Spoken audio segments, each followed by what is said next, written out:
So, guys, just take yourselves off mute because what I want to do with this session is do it as a bit of a Q&A. So you know that I was on holiday and I got stuck with the air traffic control issue that had an impact on Bank Holiday Monday, which meant I was 4 days late coming home from Venice.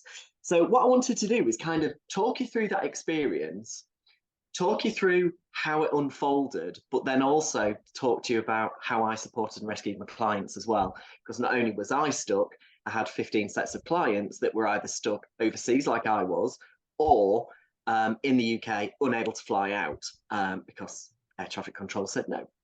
So set the scene. So we arrived at the airport in Venice, 25th of August. It was the bank holiday Monday. Everything was normal. We arrived, checked in, went through to security. We were in a great position that we were flying business this time. So we went up to the business lounge, sat down, got ourselves comfortable, and we could see on the departure board that there were some flights that were delayed and some flights were eventually cancelled. But there was nothing on our flight, and it just said wait in lounge. So we did. And then it said awaiting more information. This was as we were approaching our departure time. The news then started to come through that it was an air traffic control issue. Didn't know what it was, didn't know what had caused it, and didn't know what the impact was going to be. As it happened, the background was that there was some information that had been relayed to the ATC on NATS, National Air Traffic Service, computer system about planning, and it had rejected it, and it had thrown all of the communications out of sync, which meant that it was kind of put into an emergency zone when nothing happened, so everything shut down. So there was no flights leaving the UK, there was no flights landing in the UK, and that was for about 4 hours. And that's all it was, 4 hours. But the effect and the impact of that was huge. So, as I said, the flights weren't leaving, which meant that the planes weren't in the right place. So all of the airlines were then struggling to try and get their planes back into the right place, which operationally, logistically, is a nightmare. And that was one of the issues that we had. So our experience, we were flying with BA. Now, the reason why I booked flight only, hadn't booked a package because I have my Amex card and I get my companion tickets, and I had a companion ticket that gave us two flights the price of one, which is a great offer. If you haven't got an Amex card, it's definitely worth doing.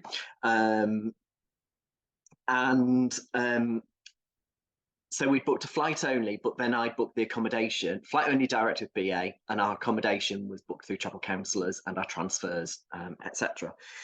So we weren't as a package. So BA were just treating it as a flight only. So flight should have departed at 8 o'clock, 9:30 in the evening.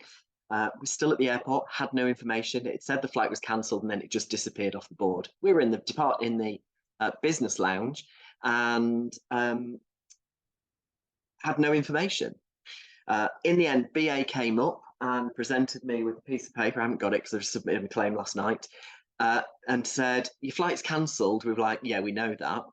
Your flight's cancelled, but we haven't booked you any accommodation because, well, all the hotels are full because of all the flights that are cancelled. So there isn't any accommodation provided for you. We haven't booked you on another flight because the website's down, so you can't get on there. We can't do anything. So yeah, there you go. So it was 9:30 at night. The lounge was closing at 10 o'clock at night. And we then had to find a hotel. We then had to find alternative flights to get us home. Now, looking forward, I could see that we weren't going to fly tomorrow morning. We weren't going to fly tomorrow night because the aircraft wasn't in the right place. So we ended up, I said, let's just go back to the hotel that we were in, phoned them. They had a room available. Didn't know how long for because we didn't have a flight booked. BA website was down. The app was down. No information from anybody. It was absolutely just a disaster. As a flight only customer, it's the worst scenario that you can think of. You don't know where you're staying. You don't know when you're flying home. And every expense that you've got to pay for yourself now and then claim it back. So if you were, who doesn't spend their last 50 euros at the airport buying Toblerone and sweets and all that kind of stuff? So you've then used all of your cash. You've then got to find money for food, get a taxi, back to a hotel, book a hotel, pay for a hotel. If you don't have those funds available, you're absolutely stuck. So terrible situation. We went back to the hotel that we were in, which is a beautiful hotel, fantastic. They were able to support us because, funnily enough, the people that were on that were flying out for those rooms that they had couldn't get there because their flight hadn't left the UK. So the room was available. We checked in there and we just had the rest of the 4 days. At midnight, I went back onto ba.com. The website was back up, and the next available flight I could get was either Thursday, bear in mind this is Monday, Thursday into Heathrow, or Friday back to Gatwick where the car was. So if we chose the Heathrow option, BA quite specifically won't pay to get you from Heathrow to Gatwick. So that's another expense that you've got to look at. I have to say, BA service was absolutely appalling, just dreadful. So that was my experience. We then flew home on the Friday. That was delayed because there was couldn't write it air traffic control issue in Italy that meant we were 4 hours delayed. So we eventually got back home Saturday morning, 2:30 in the morning. We should have been home midnight on Monday. So that's the delay area. That's the delay. So fortunately, I had my laptop. No, I didn't have my laptop. I had my to do some things on my iPad, and I had my phone, so that was fine. So Marcus had his laptop with him, but we were then in work mode because we were working Tuesday onwards.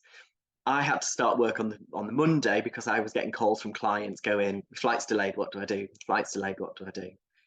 So from a client perspective, it was interesting to see how they were. So if they were on a package, it was a much easier experience. So whether that was a travel counsellor's package or a Jet2 package or something like that, much easier because as a package, the airline takes control and is then able to provide the accommodation because that's as part of the package rules. So my clients that were stuck in Montenegro had a mum and daughter, first time traveling abroad since COVID, first time traveling together without dad, and were naturally concerned. They were due back on a flight from Dubrovnik into Manchester on the Tuesday. They eventually got home on the Wednesday, but I was able to talk them through exactly the process. So they had questions about what happens next. So where do I go? Who am I going to see? So I was able to say, right, this is what's likely to happen. So the Jet2 would get in touch with you. Jet2 would provide accommodation. Let's see what they offer. If it's something you're happy with, accept it. If not, you can book your own accommodation. I can book accommodation for you and claim that back. They were waiting for transfers. They were waiting for coaches. They were waiting for confirmations. And the reason why they were waiting, the airline had aircraft in the wrong place with no crew and no pilots. So it wasn't just a case of let's get on that flight the following day because they needed the aircraft that was probably stuck in Parma and they needed it in Dubrovnik. The crew was out of flying hours. The crew was out of flying hours, and the pilots were out of flying hours as well. So they had to wait till they were able to come back on shift after their rest period before they could safely fly the plane. Logistically, so let's use Jet2 as an example. They had 68 cancelled flights over the Monday and Tuesday. So that's 68, lots of 250 odd people, for argument's sake, that they then had to accommodate, sort transfers, rearrange the flight times, all of that kind of thing. So logistically, that's why when there's a delay, that's why it takes so long. So once it starts at the top with the airlines, let's get the aircraft, the crew and the pilots in the right place. Then we can disseminate that information to say, right, your aircraft is going to be at the airport at this time, then the people on the ground can then tell the customers, right, your aircraft is going to be here. Thank you, Keith. Your aircraft is going to be here at this time, and this is when your transfer will be. So then they can arrange the coaches, then they can arrange the hotels, and then all of that fits together. But it can just take so long. That's just for one aircraft in one destination. They were doing that for 68. So for 4 hours of a technical issue, the knock-on effect was huge. But what I can say is my 15 clients, we got them all home safely. We got them all out on their holidays safely. And it's about communication. And if I go back to the question that we had in the last round, which was about why, it's about personal service. It's about being there. I'm not a call center. If people book a holiday through me, it's me that they WhatsApp. It's me that answers the phone. And it's me that they deal with, so that they know Ian will sort it. And one of my phrases is, if it goes tits up, I'll get you home. And that's a philosophy that I live by, is that actually if something does go wrong, I will look after you and I'll get you home, which is more than I can say for BA. So the moral of the story, 1, book a package, and 2, know who you can talk to. And book a package with a person, not online, because I tell you, the other issue was those people that had booked with Love Holidays on the beach. They were just stranded. They knew nothing. They had no information. So yeah, hope that's helped just to kind of put things into perspective and let you know how I care for my clients. And if you've got any questions, let's have them. Got one question.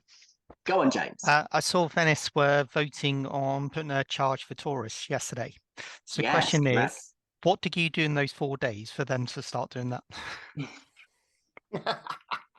Well, to be fair, it rained for 3 of them. Monday, Tuesday, and Wednesday, we were caught under this kind of weather storm. So that it was just constant rain and thunder and lightning any time of day and night for 3 days. So I didn't actually mind that I was needing to sort clients out, because I couldn't do anything anyway. Well, I could, but I'm a bit of a fair weather holiday maker.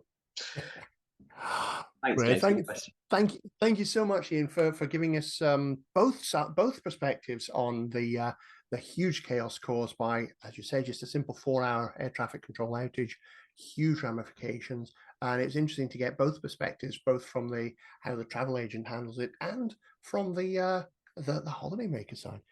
Thank you so much, Ian. And if you have any questions, any other questions, or want to discuss or explore any of those aspects, get in touch with Ian, have a one-to-one with him and find out more. Thanks, Keith.